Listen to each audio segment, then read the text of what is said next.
Afinal, existe neutralidade na ciência? O vírus é chinês? Fique aqui comigo nesse vídeo de hoje, no episódio 4 de Falando de Ciência, que a gente vai tentar conversar sobre isso. Enquanto isso, se você está no YouTube, se inscreva, no Instagram, curta e compartilhe e vamos rumo a essa conversa.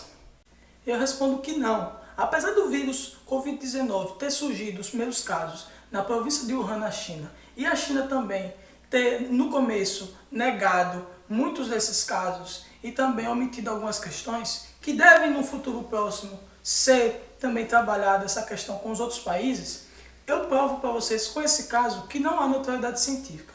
Isso por quê? Porque a gente tem observado na mídia e em outros meios de pessoas que atuam em outros campos da sociedade, no jornalismo, na política, etc., mostrando e tentando argumentar que o vírus é chinês. Isso prova que não há neutralidade na ciência. Por quê? Porque a ciência ela não é algo que é feito à parte do mundo dos seres humanos.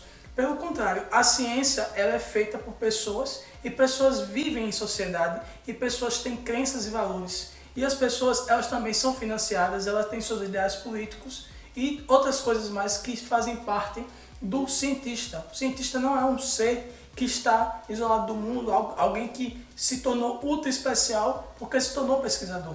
Essa crença ela vem mais do pensamento positivista, que quer argumentar que, através do uso do método científico, isso faz com que a gente alcance o conhecimento e a verdade científica de uma maneira isenta. A isenção não existe na ciência. Isso nós devemos ter total clareza de que a isenção não existe na ciência. Ou seja, o conhecimento científico e a ciência elas são influenciados por diversos fatores políticos, sociais, a própria ciência, as crenças e valores dos cientistas, suas crenças pessoais e pela própria comunidade científica também, pela sociedade que recebe esse conhecimento científico. Então, isso mostra que a neutralidade científica ela também é um mito e que isso não é verdade. E por que eu trouxe o caso aqui do Covid-19 para mostrar isso? Para mostrar que essa discussão de que o vírus é ou não chinês é uma discussão, de certa forma, legítima, apesar das narrativas, porque vão se construindo diversas narrativas que vão mostrando que o vírus é ou não chinês, e isso vai mostrando que o conhecimento científico ele precisa ser debatido e discutido em sociedade, apesar também de defender que ele deve ser discutido entre seus pares. Mas o impacto dele no mundo social, nos países de origem e no mundo como todos conhecemos, ele também deve ser discutido. Então, isso prova mais uma vez que a ciência ela não é neutra. E eu ressalto mais uma vez aquilo que também o texto bíblico mostra, que há sempre, nunca há neutralidade no mundo. O próprio texto bíblico já demonstra isso. Se não há neutralidade no mundo, nem dos seres humanos, por que haveria neutralidade na ciência? O texto bíblico, por exemplo, mostra a existência do bem e do mal, a existência de uma mente de Cristo e de uma mente que não é de Cristo.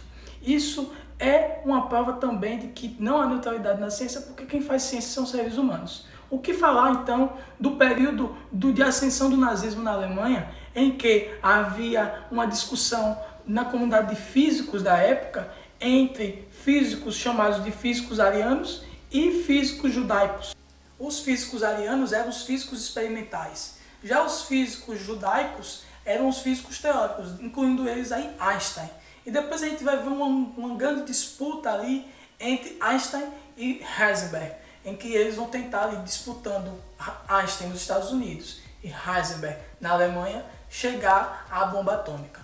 Isso mostra mais uma vez que aspectos políticos, ideológicos e sociais estão envolvidos no conhecimento da ciência. E isso, mais uma vez, eu repito, não deve ser negado. É importante que saibamos disso para que possamos avaliar todo o conhecimento que chega a nós por meio da mídia, textos de divulgação científica e artigos científicos, para que a gente entenda a origem de quem fez, falou e o porquê falou e saiba interpretar os fatos, os dados, daquilo que possa ser uma narrativa que corresponda ou não aos fatos e os dados.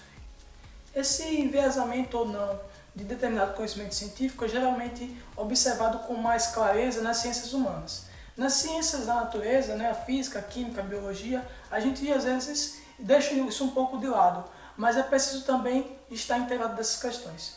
Isso não implica que o conhecimento científico produzido por um certo viés político, ideológico, de crenças ou não de um cientista ou de um grupo de cientistas, seja ruim. Isso não significa isso, significa apenas que a gente precisa entender as origens e as fontes. É possível que a gente procure conhecimento, leia autores e também acredite e use de pessoas que a gente não concorde do ponto de vista ideológico, religioso, político. É plenamente possível e eu acho até válido, com certeza.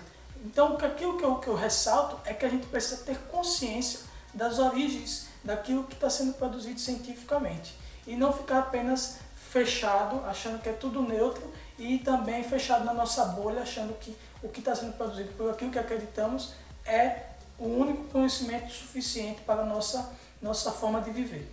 Bom, é isso. Espero que você tenha gostado. Curta, comente, compartilhe e se inscreva no canal e também me siga aqui no Instagram.